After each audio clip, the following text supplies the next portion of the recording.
कहानी है रामपुर गांव की, जहां के मर्द महिलाओं को हमेशा नीचा दिखाने की कोशिश में रहते। अरे अभी तक खाना नहीं आया, क्या मुझे एक और शादी करने की जरूरत है? नहीं जी नहीं, ऐसा मत करना, वरना मैं कहाँ जाऊंगी। खाना लेकर मैं अभी आई जी।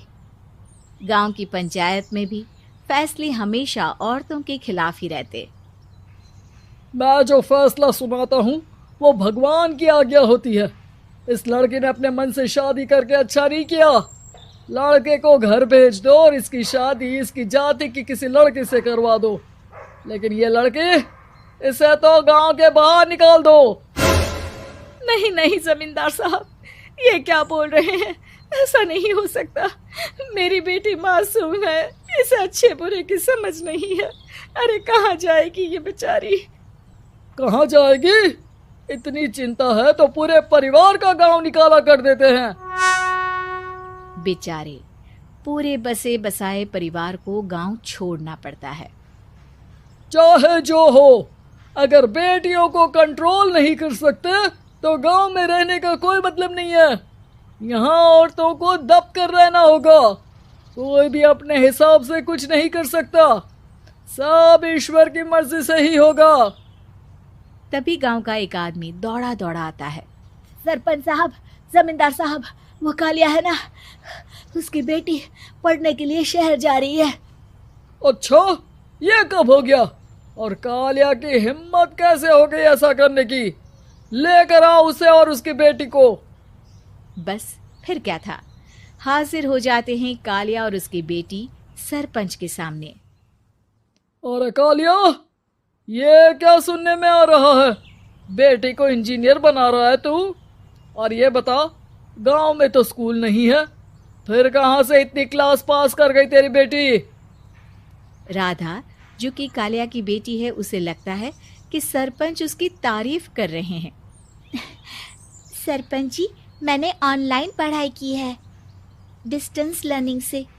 सभी में मैंने अच्छे नंबर पाए हैं, जिसे देखते हुए शहर की इंजीनियरिंग कॉलेज में मुझे स्कॉलरशिप मिली है। वाह जी वाह, क्या होती है ये? पहले तो ये बताओ, फिर आगे की बात करते हैं। पूरा गांव राधा की बात सुन रहा था और राधा बोलती जा रही थी।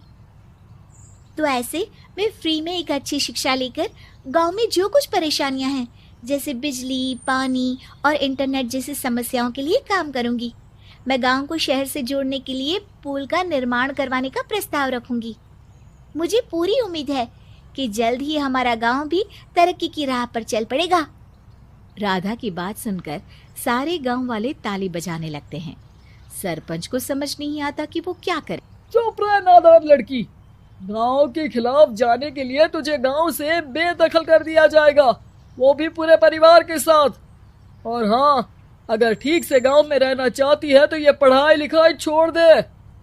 हम तेरे लिए गांव का कोई होनहार लड़का देखेंगे। तभी गांव का एक आदमी बोल पड़ता है। अरे नहीं नहीं सरपंच जी, राधा बिटिया जो बता रही है, अगर वैसा हो जाए तो हम लोगों को पैसा कमाने के लिए बाहर नहीं जाना पड़ेगा। हाँ जी, और ना ही कोसों दूर पानी के लिए भटकना पड़ेगा। हमारे बच्चे भी अच्छी पढ़ाई कर सकेंगे और आगे बढ़ेंगे, ना कि हमारी तरह खेती करते बैठेंगे। क्यों गांव वालों, राधा बिटिया का साथ देना चाहिए ना। सरपंच देखता है कि गांव राधा के साथ है तो वो चुप हो जाता है। वो घर आकर अपने सलाहकार से बात करता है, जो बहुत ही चालाक किस्म का इंसान होता है।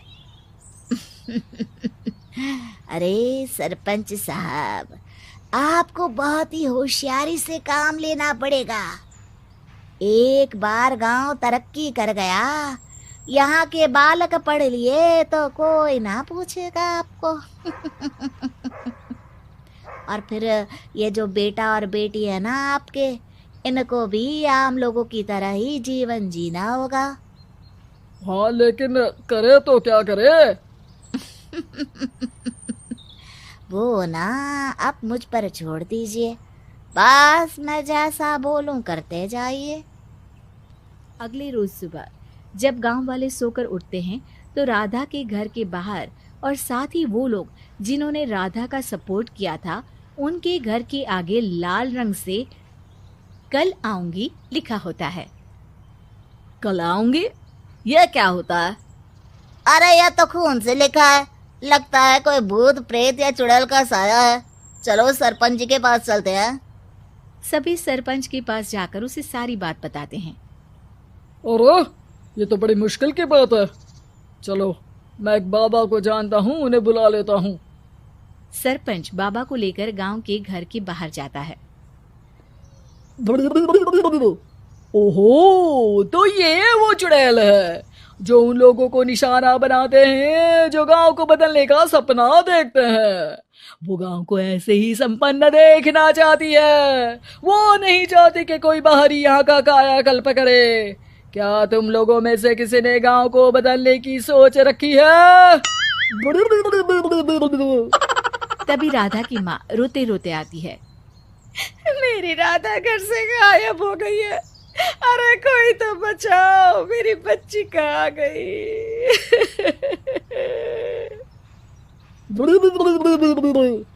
ले गई वो चुड़ैल, तेरी बच्ची को ले गई। अब वो उसे श्रापित करके छोड़ेगी, उस पर चुड़ैल का साया हो जाएगा। तभी बुरी सी हालत में राधा भी वहां आ जाती है। उसके बाल चुड़ैल की तरह फैले होते हैं और कपड़ों में खून लगा होता है। सभी राधा को देखकर डर जाते हैं।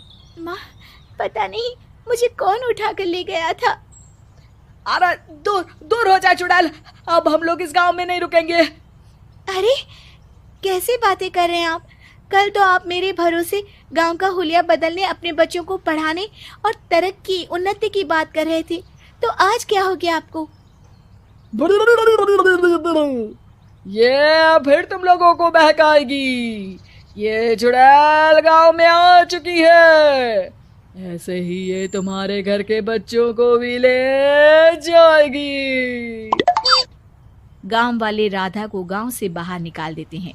उसके माँ बाप रोते रहते हैं, लेकिन गांव वाले नहीं मानते। मैं भी अपनी बहन के साथ गांव के बाहर रहूंगा, लेकिन वो पढ़ाई नहीं छोड़ेगी। वहीं सरपंच के घर पर सलाहकार कहता है। देखा, सांप भी मर गया और लाठी भी नहीं टूटी। लेकिन अगले ही दिन सरपंच के घर के बाहर भी वही शब्द लिखे होते हैं और फिर सरपंच की बीवी कहती है, हमारी बेटी को किसी ने अगवा कर लिया है। तभी राधा का भाई वहां आ जाता है। अरे गांव वालों, मैंने सरपंच जी की बेटी को देखा था। वो चुड़ैल उसे उठाकर ले जा रही थी। अरे क्या मजाक कर रहे हो? नहीं नहीं सरपंच जी, आप नहीं जानते। वो चुड़ैल अब आपकी बेटी में आ जाएगी, जैसे राधा के अंदर आ गई थी। तभी सरपंच की बेटी वैसी ही हालत में वहां आती है जैसे राधा आई थी। पापा, पता नहीं कैसे मैं गायब हो गई थी। चुड़ैल, इसके अंदर भी चुड़ैल का साया है, मारो इसे। अरे नहीं नहीं, इसे भी राधा के पास गांव के बाहर ही भेज दो। अरे चुप रहो, मेरी बेटी कहीं नहीं जाएगी और चुड़ैल बुड़ैल कुछ नहीं होता है। अरे कैसे बात कर रहे हो सरपंच जी? आप तो बोल रहे थे कि आपका फैसला भगवान का ज्ञान होता है, तो अपने पर बात आई तो अब आप ऐसे बोल रहे हैं। अरे ना ना ना, आपको अपनी बेटी को त्यागना ही होगा। अरे बुलाओ बाबा को। राधा का भाई बाबा को ले आता है, जिसे अब गांव वालों के डर के कारण सच बोलना पड़ता है। मैं कोई बाबा नहीं हूँ, मैं तो मोची था। ये सलाहकार महोदय ने मुझे कहा था एक्टिंग करने को। अब वो मुझे पैसे देने वाले हैं। अब मुझे माफ कर दो। गलती हो गई, मुझे माफ कर दो। तभी वहां राधा आ जाती है। देखा सरपंच जी, जब गांव के बच्चे साक्षर होंगे तो आप जैसे लोगों की चालाकी नहीं चलेगी।